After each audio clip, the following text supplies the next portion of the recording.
اللہ رب العزت جل جلالہ نے ہم سب کو کئی طرح کے انعامات سے نوازا، اور ہماری تربیت اللہ نے ایسے کی ہے بلا مثال بلا تشبیہ۔ یہ اللہ سے کوئی مثال نہیں ہے، بس بات سمجھانے کے لیے میں کہنے لگا ہوں۔ جس طرح ماں ایک بچے کی تربیت کرتی ہے یا باپ اپنے بچے کو ترغیب دیتا ہے، اللہ کریم جل جلالہ نے اسی اسلوب کو کائنات میں نازل فرمایا ہے۔ اللہ چونکہ ہماری فطرتوں سے واقف ہے، اللہ ہمارے دلوں کے جو بھید ہیں ان سے واقف ہے، اللہ ہمارے قد و خال سے واقف ہے، ہمارے کلچر سے، ہماری تہذیبوں سے اللہ تعالیٰ واقف ہے۔ رب کے سامنے تو کوئی چیز نہیں چھپی، جو جب سے ہے اللہ کے سامنے ہے۔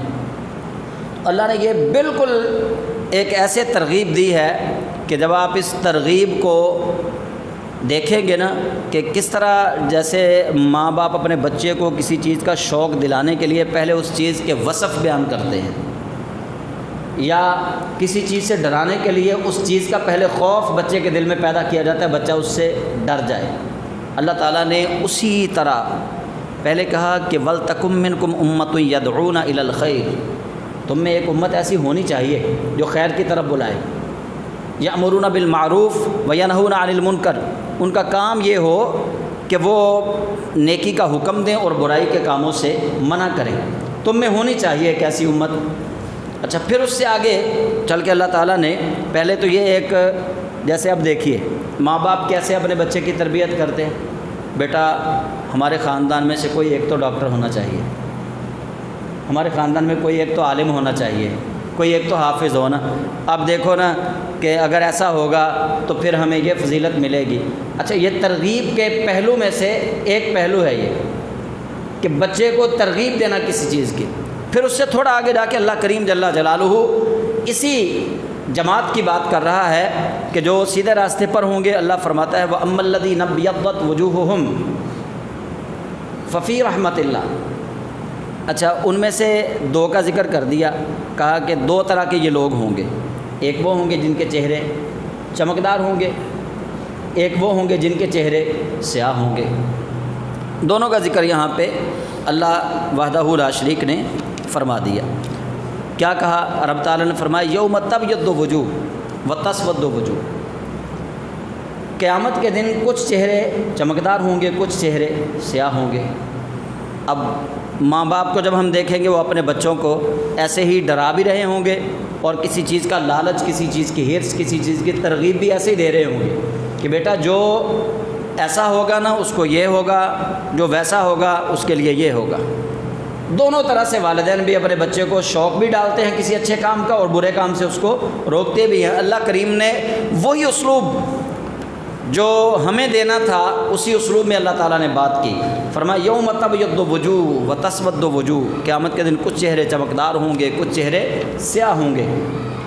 اور پھر ساتھ ہی کہہ دیا کہ وَأَمَّا الَّذِينَ اسْوَدَّتْ فَأَمَّا الَّذِينَ اسْوَدَّتْ وُجُوهُهُمْ أَكَفَرْتُمْ بَعْدَ إِيمَانِكُمْ، جو سیاہ چہروں والے ہوں گے نا، وہ لوگ ہوں گے جو اللہ کی رحمت سے دور ہوں گے اس وجہ سے کہ انہوں نے ایمان لانے کے بعد کفر کیا ہے۔ وہ اللہ کو مانیں گے، اللہ کو ماننے کے بعد پھر وہ چھوڑ جائیں گے تو اللہ کریم کی رحمت سے دور ہوں گے، وہ کفر کی وجہ سے ان کے چہرے اللہ تعالیٰ سیاہ کر دے گا۔ یہ چہرے سیاہ کرنے سے مراد یہ نہیں ہے کہ ان کے رنگ کالے ہوں گے، بلکہ چہرے سیاہ کرنے سے مراد یہ ہے کہ قیامت کے دن ان کو ذلت اور رسوائی کا سامنا کرنا پڑے گا۔ جیسے آپ نے اکثر سنا ہوگا، ہم بھی اپنے اسی کلچر کے اندر مطلب ہم گالی کے طور پہ کسی کو کہہ دیتے ہیں کہ اس نے فلاں جگہ پہ منہ کالا کر لیا، ہم یہ کہتے ہیں نا جی۔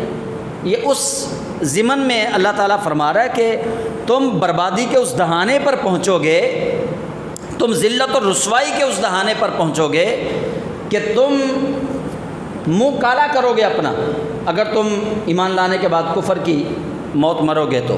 اور پھر ساتھ ہی فرما دیا وَأَمَّا الَّذِينَ ابْيَضَّتْ وُجُوهُهُمْ فَفِي رَحْمَةِ اللَّهِ هُمْ فِيهَا خَالِدُونَ، اور جو سفید چہروں والے ہوں گے نا، چمکدار چہروں والے ہوں گے، وہ اللہ کی رحمت میں ہوں گے، اللہ کی آغوش رحمت ان کو پناہ دے گی اور وہ ہمیشہ اللہ کی رحمت میں ہی رہیں گے۔ یہ ترغیب دی جا رہی ہے۔ اور پھر اللہ تعالیٰ نے ترغیب کا ایک اور پہلو جو بڑا ہی دل نشین ہے کہ جب ماں باپ نے بچے کو طرح طرح سے ترغیب دینی ہوتی ہے تو پھر جو سب سے آخری درجہ ہوتا ہے نا ترغیب کا، وہ یہ ہوتا ہے کہ میرے بیٹے تیرے جیسا ہے ہی کوئی نہیں، میرے بیٹے تیرے جیسا ہے ہی کوئی نہیں، میرا پتر تو شیر ہے، تیرے جیسا بہادر کوئی نہیں، تیرے جیسا ذہین کوئی نہیں۔ ہم پھر یہ آخری درجہ ہوتا ہے کہ اپنے بیٹے کو کہتے ہیں کہ تیرے جیسا ہے ہی کوئی نہیں۔ اللہ کریم جل جلالہ نے فرمایا کنتم خیر امت اخرجت للناس، اے میرے محبوب کی امت تم جیسی امت ہے ہی کوئی نہیں، تم سب سے بہترین امت ہو، سب سے بہترین امت تم ہو، سب سے بہترین تم ہو۔ اب یہ ترغیب دی جا رہی ہے کس کے لیے؟ وہ جو پیچھے کہا تھا نا وَلْتَكُن مِّنكُمْ أُمَّةٌ يَدْعُونَ إِلَى الْخَيْرِ، تم میں سے ایک گروہ ایسا ہونا چاہیے جو خیر کی طرف بلائے۔ مشن یہ ہے، جیسے ہم کہتے ہیں کہ بچے کو ڈاکٹر بنانا ہے، بیٹے کوئی نہ کوئی ڈاکٹر ہونا چاہیے، پھر اس کے اوصاف بیان کر کے اس کو ترغیب دے دے کے FSC تک لے کے جاتے ہیں، پھر MD کیٹ کی تیاری کرواتے ہو تو کہتے ہیں پت تیرے جیسا تو ہے ہی کوئی نہیں، بس ہوں تو MD کیٹ چو نا نمبر جڑے نے مطلوبہ نمبر حاصل کرنے نے، تیرے ورگا ہے ہی کوئی نہیں۔ اس کو اس مشن کی طرف گامزن کرنے کے لیے ہم یہ کہتے ہیں۔ تو اللہ کریم جل جلالہ نے فرمایا کنتم خیر امت اخرجت للناس، یہ سورہ آل عمران کی آیت نمبر 110۔ رب فرماتا ہے میرے محبوب کی امت تم سے بہترین ہے ہی کوئی نہیں۔ وہ جو گروہ ہے نا دعوت دینے والا، دین کی طرف بلانے والا، خیر کی طرف بلانے والا اور برائیوں سے منع کرنے والا، وہ تم سے بہتر ہے ہی نہیں۔ اور صحابہ کی ایک جماعت، ان کا قول یہ ہے کہ کنتم خیر امت اخرجت للناس سے مراد حضور سید عالم صلی اللہ علیہ وسلم کے صحابہ کی جماعت ہے کہ سب سے بہترین وہ۔ اور ایک تابعین کی جماعت کا قول یہ ہے کہ اس سے مراد حضور کی امت کے ہر وہ افراد ہیں جو تبلیغ دین کرتے ہیں، جو نیکی کی فکر دیتے ہیں اور برائی سے منع کرتے ہیں، دین کی تبلیغ کرتے ہیں، اس سے وہ سارے مراد ہیں کہ کنتم خیر امت اخرجت للناس تأمرون بالمعروف وتنہون عن المنکر، کہ تم سب سے بہترین ہو کیونکہ تم ہی ہو جو نیکی کی دعوت دیتے ہو اور تم ہی ہو جو برائی سے منع کرتے ہو۔ اور اب تعالیٰ جل جلالہ فرماتا ہے وَتُؤْمِنُونَ بِاللَّهِ، پھر تیسرا کام تم یہ کرتے ہو، تم اس لیے بہترین امت ہو، نیکی کا حکم دیتے ہو، برائی سے منع کرتے ہو، وَتُؤْمِنُونَ بِاللَّهِ، اور تم اللہ پر ایمان لاتے ہو۔ یہ ایمان لانا کیسے ہے؟ اب اس سے بھی مراد سب سے بہترین جن لوگوں کا حضور کی امت میں ایمان ہے وہ حضور کے صحابہ ہیں۔ صحابہ سے وزنی ایمان نبی علیہ السلام کی امت میں کسی اور کا نہیں ہے۔ حضور سید عالم صلی اللہ علیہ وسلم کے ساتھ جن لوگوں نے اسلام کی آبیاری کی ہے، اسلام کی کھیتی کو سرسبز و شاداب کرنے کے لیے جنہوں نے پانی کی جگہ پہ اپنا خون پیش کیا ہے، اور نبی علیہ السلام کی اہل بیت، یہ وَتُؤْمِنُونَ بِاللَّهِ سے مراد وہ ہیں۔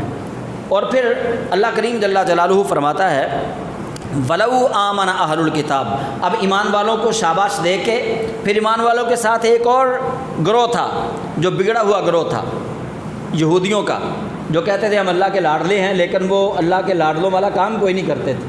اللہ تعالیٰ نے اب ان کو مخاطب کیا، فرمایا وَلَوْ آمَنَ أَهْلُ الْكِتَابِ لَكَانَ خَيْرًا لَّهُمْ، اگر اہل کتاب بھی ایمان لے آتے تو ان کے لیے بہترین ہوتا، کیا ہی اچھا ہوتا اگر وہ ایمان کی دولت سے مالا مال ہو جاتے، میرے محبوب کے دامن کرم سے وابستہ ہو جاتے۔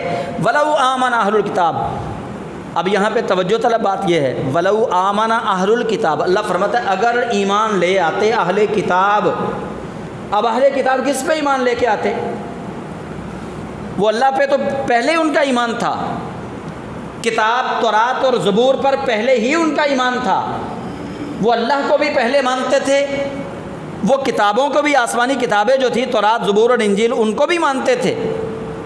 لیکن اللہ کریم فرما رہا ہے، اب آپ یہاں ترتیب دیکھیں گے نا، جب آپ خود سے، ویسے ہونا تو یہ چاہیے کہ سب کے پاس قرآن شریف ہو جمعے والے دن اور سارے آپ لوگ کھول کے بیٹھے ہوئے ہوں، تو پھر سمجھا جائے تو بڑا مزہ آئے گا، ترتیب بھی ساتھ ساتھ سمجھ آتی ہے نا۔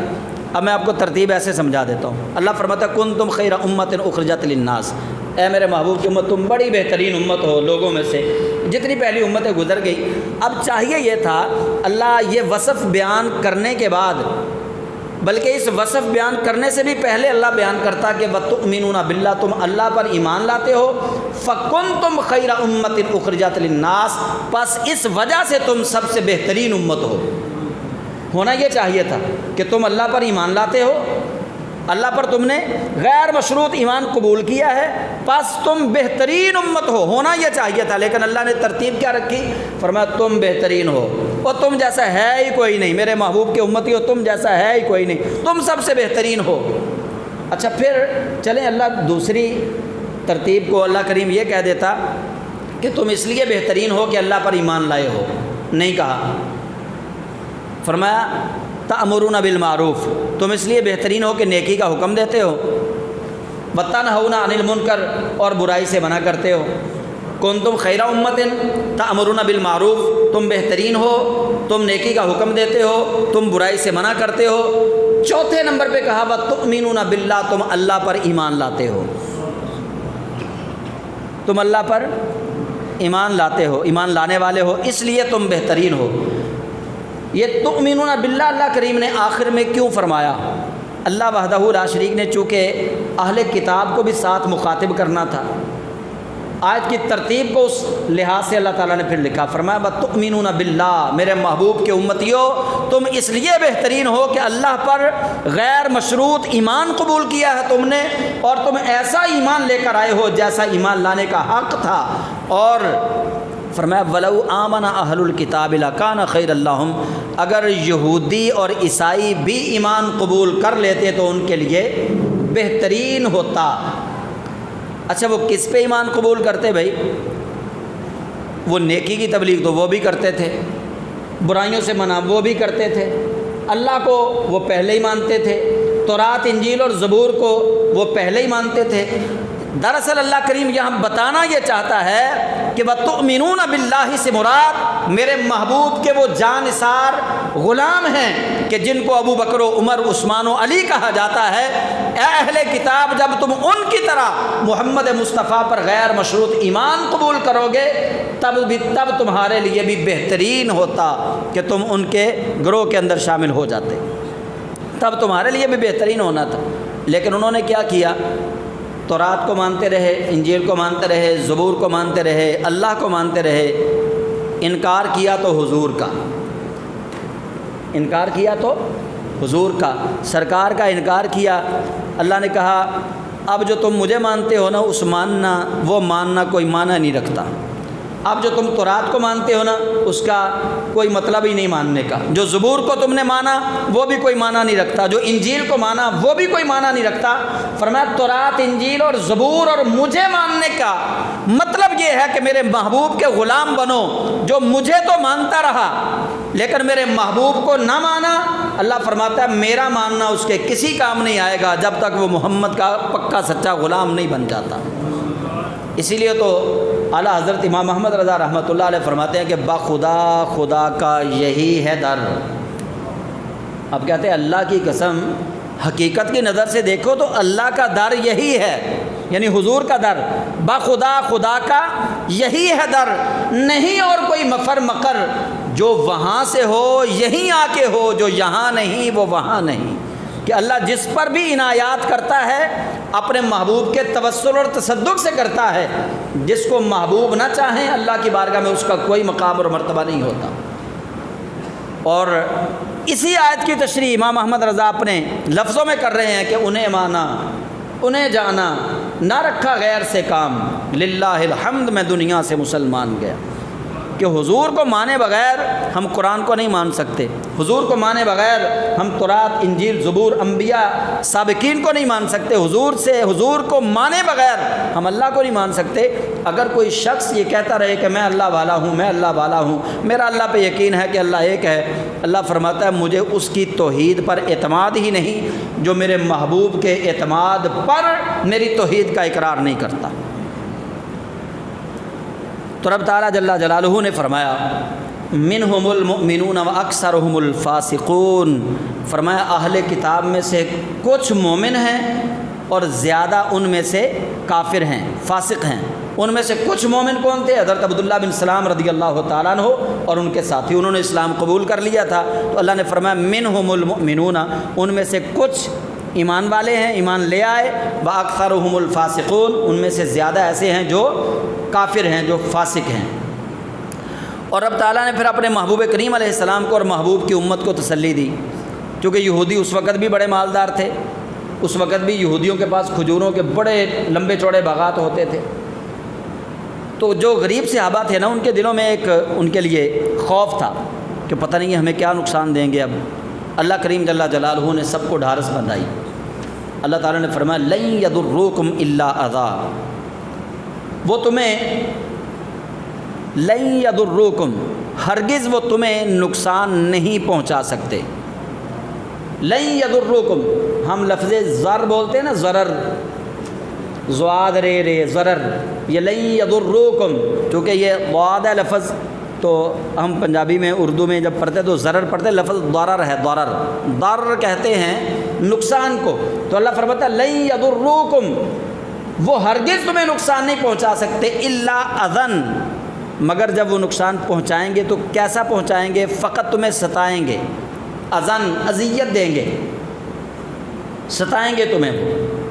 وَإِن يُقَاتِلُوكُمْ، اور اگر وہ تمہارے مقابلے میں لڑنے کے لیے آ جائیں، اگر ان سے قتال میں تمہارا مقابلہ ہو جائے، آمنا سامنا ہو جائے، وَإِن يُقَاتِلُوكُمْ يُوَلُّوكُمُ الْأَدْبَارَ، تو محبوب تیرے غلام پیچھے نہیں ہٹیں گے، لیکن یہود و نصارہ پیٹھ پھیر کے بھاگ جائیں گے، وہ مقابلہ کر ہی نہیں سکیں گے ان کا۔ اللہ اب اپنے محبوب کی امت کو تسلی دے رہا ہے، فرمایا ٹینشن نہیں لینی، وہ جتنے مرضی مالدار ہو جائیں، ٹینشن نہیں لینی، وہ جتنے مرضی اولاد والے بن جائیں، وہ جتنے مرضی جائیداد والے بن جائیں، ان کے بینک بیلنس تو زیادہ ہو سکتے ہیں، ان کے اندر تو اضافہ ہو سکتا ہے، لیکن ایمان چونکہ ان کا بڑا کمزور ہے، اس لیے وہ تمہارے سامنے ٹھہریں گے نہیں۔ وَإِن يُقَاتِلُوكُمْ يُوَلُّوكُمُ الْأَدْبَارَ، اور جب تمہارے ساتھ وہ قتال کے لیے آئیں گے، يُوَلُّوكُمُ الْأَدْبَارَ، تو وہ پیٹھ پھیر کر بھاگ جائیں گے۔ ثم لا ينصرون، اور پھر ان کی کوئی مدد نہیں کی جائے گی، پھر ان کی کوئی مدد نہیں کی جائے گی۔ اچھا، جب وہ بھاگ ہی جائیں گے تو اللہ کہتا ہے پھر ان کی مدد نہیں کی جائے گی۔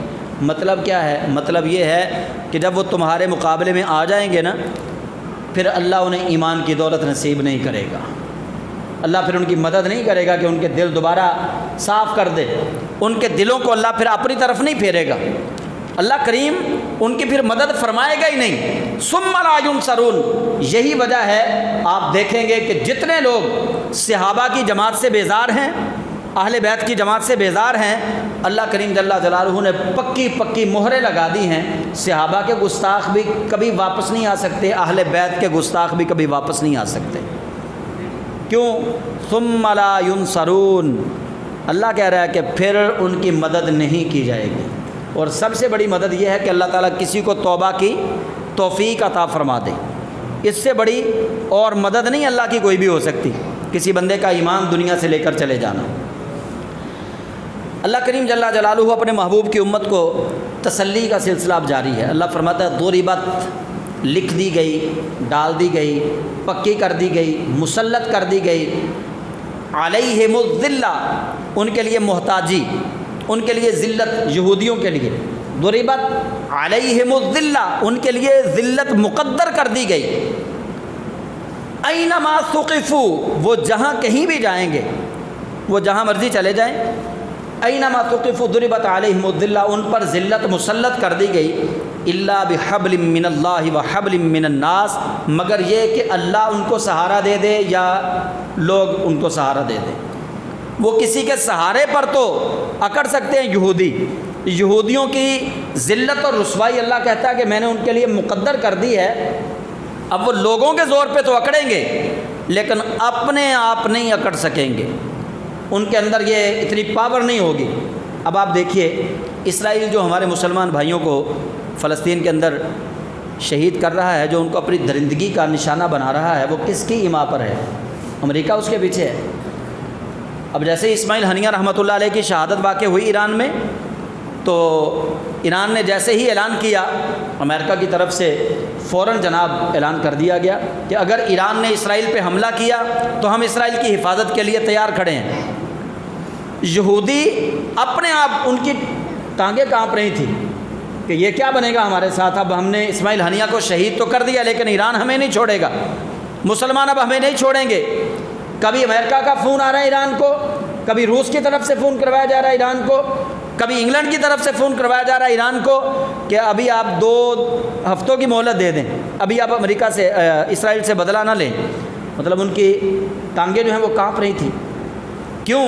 اس لیے کہ اللہ نے وعدہ کیا ہے کہ ضربت علیہم الذلہ، اللہ فرماتا ہے ذلت ان کے لیے مقدر بنا دی گئی، ذلت ان کا مقدر ہے، الا بحبل من اللہ وحبل من الناس، مگر یہ کہ وہ جب کبھی طاقت دکھائیں گے یا تو اللہ کی مدد ان کے ساتھ ہوگی، اگر اللہ ان کی مدد نہیں کرے گا پھر وہ لوگوں کے سہارے پر اکڑیں گے، لوگوں کے بل بوتے پہ آئیں گے۔ تو یہ صاف ظاہر ہے کہ وہ لوگوں کے اب بل بوتے پہ ہی وہ آ رہے ہیں۔ پھر اب تعالیٰ فرماتا ہے وباءوا بغضب من اللہ، اور وہ اللہ کے عذاب کے حقدار ٹھہرے، وباءوا وہ حقدار بنے، بغضب من اللہ اللہ کے غضب کے حقدار ٹھہرے، وضربت علیہم المسکنہ اور ان کے لیے محتاجی جو ہے وہ مقدر کر دی گئی، ذالک بانہم کانوا یکفرون بآیات اللہ، اس وجہ سے ذلت اور محتاجی ان کا مقدر بنی کہ انہوں نے اللہ کی آیات کو جھٹلایا ہے، اللہ کی آیات کا انکار کیا ہے، ویقتلون الانبیاء بغیر حق اور انہوں نے ناحق اللہ کے نبیوں کو شہید کیا ہے، اس وجہ سے یہودی ذلت اور رسوائی کا شکار ہو گئے۔ ہٹلر نے جو ان کے ساتھ کیا ہے یہ کوئی چھوٹی ذلت نہیں ہے، ہٹلر نے جو یہودیوں کو مارا تھا یہ کوئی چھوٹی رسوائی اور ذلت نہیں ہے، ان کو پناہ دینے والا کوئی نہیں تھا، اور ابھی ان کی ذلت کا ایک دور آنے والا ہے۔ وہ دور کیا ہے؟ میرے اور آپ کے کریم نبی صلی اللہ علیہ وآلہ وسلم کا فرمان ذیشان ہے، اس کا مفہوم ہے، اللہ کے محبوب علیہ السلام نے فرمایا جب عیسیٰ روح اللہ علیہ السلام حضرت مہدی علیہ السلام کے ساتھ مل کر جہاد کریں گے، فرمایا یہودی جس پہاڑ کی اوٹ میں جا کر چھپے گا وہ پہاڑ کا پتھر بول کے کہے گا کہ اے عیسیٰ روح اللہ میرے پیچھے یہودی چھپا، آئیے اس ناہنجار کو قتل کر دیجئے۔ پتھر بھی پھر ان کا ساتھ نہیں دیں گے، درخت ان کا ساتھ نہیں دیں گے۔ یہ ہے ذلت اور رسوائی جو ان کا مقدر بنا دی گئی۔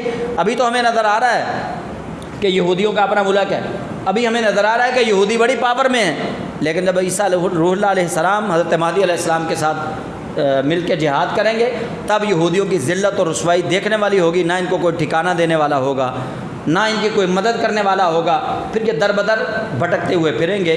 کیوں؟ اللہ فرماتا ہے یہ اس لیے ذلت اور رسوائی ان کا مقدر کی گئی، انہوں نے اللہ کی آیتوں کا انکار کیا ہے۔ یہ 2 باتیں سمجھ لیں، انہوں نے اللہ کی آیتوں کا انکار کیا۔ کون سی آیتیں؟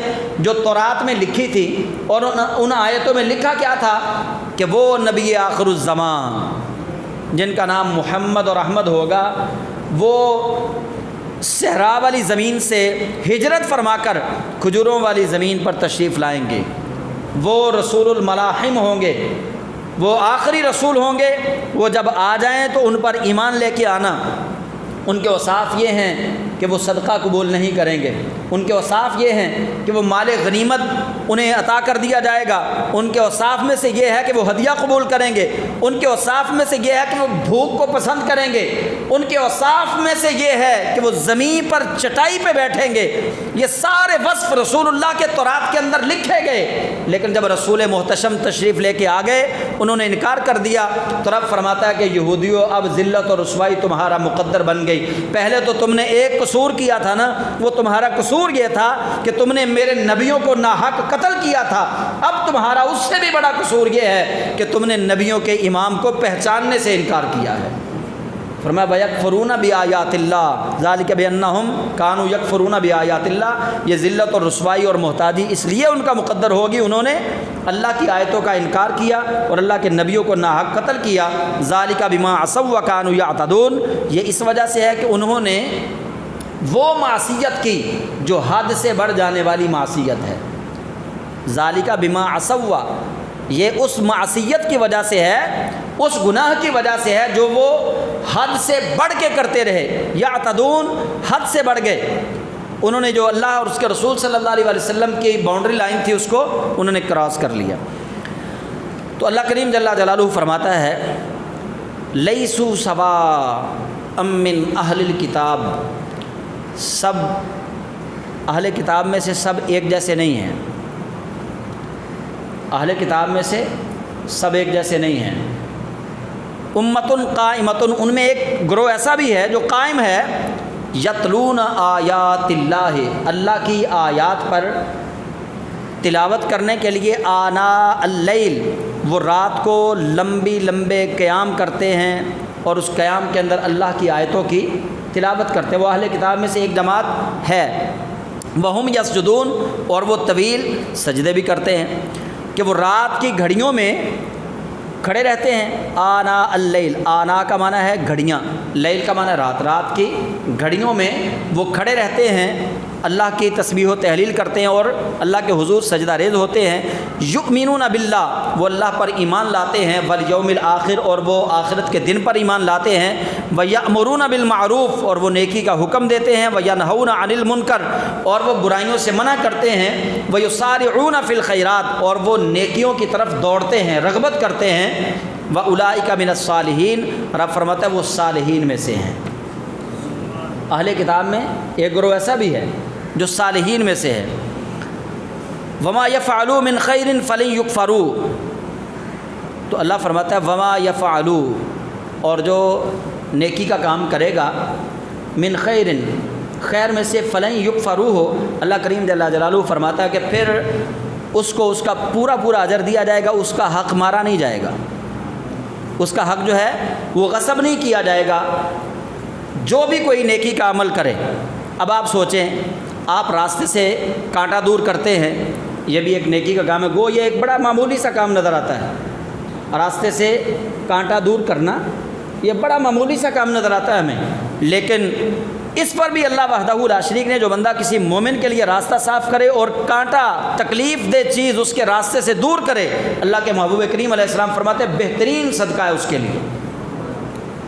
تو جو شخص اپنی صبح کا آغاز ایسے صدقوں سے کرے، ہم میں سے کتنے لوگ ہیں جو صبح اٹھ کے یہ نیت کرتے ہیں کہ ہم اپنے بازار کو اذیت ناک چیزوں سے دور کریں گے۔ اب یہ چونکہ بارشیں ہو رہی ہیں تو دیہاتوں کا ماحول دیکھنے والا ہے، ایک دوسرے کی ضد میں لوگ بازار کو صاف ہی نہیں کرتے، ایک دوسرے کی ضد میں لوگ بازار کو صاف نہیں کرتے کہ ہم نے کون سا ٹھیکہ لے رکھا ہے، خود ہی کر لیں گے، حالانکہ راستے سے کانٹا ہٹانا جو ہے، کانٹا ہٹانے پہ بھی اللہ وحدہ لا شریک نے بڑا اجر رکھا۔ تو رب فرماتا ہے وما یفعلوا، اور جو بھی کوئی کام کرتا ہے من خیر، خیر کے کاموں میں سے، فلن یکفروا ہو، بس ہرگز اس کا حق نہیں مارا جائے گا، یعنی اس کو پورا اجر دیا جائے گا۔ واللہ علیم بالمتقین، اور اللہ تعالیٰ جاننے والا ہے جو اللہ سے دل کے ساتھ ڈرتے ہیں، جو متقی ہیں اللہ ان کو جانتا ہے۔